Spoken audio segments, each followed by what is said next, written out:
Sejam muito bem-vindos para mais um vídeo aqui do meu canal. E hoje, um daqueles temas polêmicos que vocês sempre mandam e querem ver eu trabalhar à luz do texto bíblico.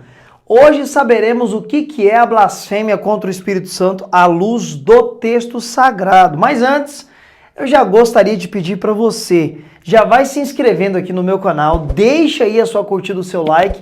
E é muito importante também que você deixe aqui o seu comentário. Se você não sabe, vai ficar sabendo agora. O inscrito do canal que mais comenta nos vídeos aqui ao longo do mês, eu e minha equipe vamos encontrar você e você vai receber um presente aí na sua casa. Nós vamos te enviar um presente.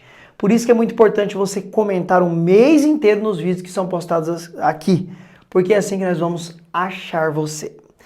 Tendo dito isso, então vamos tratar esse tema tão polêmico, tão discutido e tão debatido e que causa muita dúvida no meio cristão. Afinal de contas, o que é a blasfêmia contra o Espírito Santo? Será que são tudo aquilo que é falado por aí? Será que se uma pessoa entregar uma profecia para mim, ou uma mensagem de Deus, e eu duvidar, eu não aceitar, isso é constatado à luz do texto contra uma blasfêmia contra o Espírito Santo? Então vamos ao texto bíblico, porque ele não deixa sombra de dúvidas o que seria essa blasfêmia.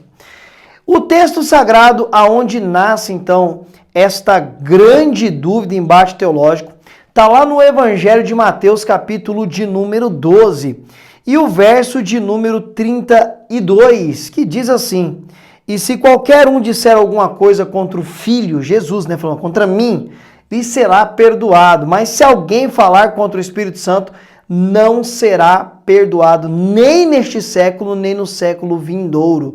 E versículo anterior, o 31, diz que todo pecado será perdoado ao homem, menos a blasfêmia contra o Espírito Santo. Para entender o que Jesus quis afirmar e ensinar e dizer aqui, nós precisamos respeitar o contexto à luz do texto que eu li. E tudo isso vai nascer lá no verso de número 22, Mateus capítulo 12, verso de número 22. Analise comigo o texto bíblico e a leitura do contexto e aí nós vamos entender o que seria blasfêmia contra o Espírito Santo. Verso 22. Trouxeram-lhe então um endemoniado, cego e mudo, de tal modo que ele o curou, e ele já não estava mais cego, e aquele que era mudo falava. É isso que diz o texto bíblico. Verso de número 23. E toda a multidão admirava, dizendo, não é este o filho de Davi? Ou seja, a multidão afirmando que ele era o Messias, ou perguntando, ele é o Messias? Mas os fariseus, e aqui está a chave hermenêutica, ou a chave de interpretação para entender o que é blasfêmia. Mas os fariseus, que ouvindo isso dizia, este expulsa demônios, senão pelo principal ou príncipe dos demônios, Beelzebu. Jesus, porém, conhecendo os pensamentos dos fariseus, que eram contra o ministério dele, líderes religiosos, disse-lhe, todo reino dividido contra si não pode subsistir, ou toda cidade que está subdividida não existirá. Verso 26. Se Satanás expulsa Satanás, está dividido contra si mesmo. Então, logo, ele e o seu reino não vai existir. Verso 27. Se eu expulso o demônio por Beelzebu, por quem que vocês expulsam? E os vossos filhos? Verso de número 28. Mas se eu expulso o demônio pelo Espírito de Deus, consequentemente é chegado o reino de Deus.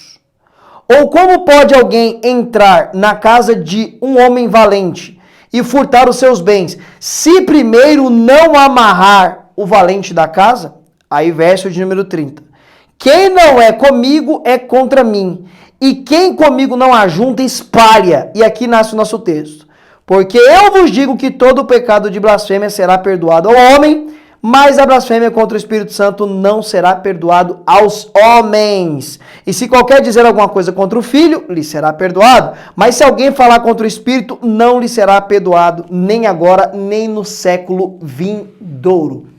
Esse é todo o contexto. Então, como entender o que é a blasfêmia contra o Espírito Santo? Fica muito claro. O contexto mostra que Jesus cura um mudo e surdo. E a multidão fica maravilhada e até perguntam, não é esse aí o filho de Davi, ou seja, o Messias que tinha que vir? Os fariseus, inimigos do ministério de Jesus Cristo, líderes religiosos que viviam de aparência, por inveja, por orgulho, por não dar o braço a torcer, porque eles entendiam que só Deus poderia operar tais sinais, eles atribuem o que Cristo fez pelo poder do Espírito Santo a Satanás, simplesmente por inveja, porque a multidão viu o milagre e começaram a perguntar e a exclamar, ele é o Messias? E aí os fariseus ficaram revoltados. Então, à luz do texto e de todo o contexto, blasfêmia contra o Espírito Santo é fazer o que os fariseus estão fazendo, porque é aí que Cristo começa a falar contra eles. Pode eu expulsar demônio pelo próprio demônio? Então o reino dele não vai existir mais. Como que o demônio expulsa o demônio está contra o demônio? Então ele traz essas afirmações e aí vai completar dizendo, todo pecado será perdoado ao homem, menos a blasfêmia contra o Espírito Santo. Então logo blasfêmia contra o Espírito Santo seria cometer o que os fariseus estão cometendo aqui, que é atribuir uma obra de Deus a Satanás. Foi o que eles fizeram. Eles sabiam e conheciam pelo menos a palavra de Deus e o agir de Deus de ouvir falar. E eles sabiam que Cristo operou aquilo pelo poder de Deus, mas por inveja, por ciúme, porque a massa estava com Cristo, eles falaram que Cristo operou pelo poder do diabo. Então isso seria a blasfêmia contra o Espírito Santo à luz do contexto. E aí vem aquela grande pergunta que eu fiz no começo do vídeo. E quando alguém supostamente vem me trazer uma mensagem de Deus ou uma profecia, e eu fico com o pé atrás e não aceito, será que eu blasfemei contra o Espírito Santo? De forma alguma. Isso não se encaixa dentro do contexto como blasfemar contra o Espírito Santo. Em 1 Tessalonicenses, capítulo 5, verso de número 20 e 21, olha o que o apóstolo Paulo fala sobre profecia. Ele diz no verso 20, não desprezais as profecias, verso 21, mas põe à prova tudo o que for dito, para terem certeza que é verdadeiro. E se for, então aceite. Você pode sim examinar e julgar a profecia dita sobre você ou a palavra lançada sobre você, aquela que aquela pessoa diz que está falando em nome de Deus. Se não for conivente com a sua vida, com aquilo que você vive, você pode sim rejeitar. E se não acontecer, não foi palavra de Deus. Como diz lá no Velho Testamento, na lei de Moisés. No tempo em que falou o profeta, se não cumprir, não é profeta de Deus. Não ouça ele. Então, simplesmente, aqui está a resposta para estas duas perguntas. O que é blasfêmia contra o Espírito Santo? E se eu não aceitar uma palavra supostamente vindo de Deus, eu blasfemei contra o Espírito Santo? Não. Está aqui a sua resposta. Pode ser que você não concorde com essa interpretação, mas é o que está no texto à luz de todo o seu contexto. Mas eu quero saber qual é a sua opinião sobre esse texto, mesmo que você discorde de mim. Comenta aqui embaixo que eu quero saber o que você pensa. E até a próxima com a graça de Cristo Jesus.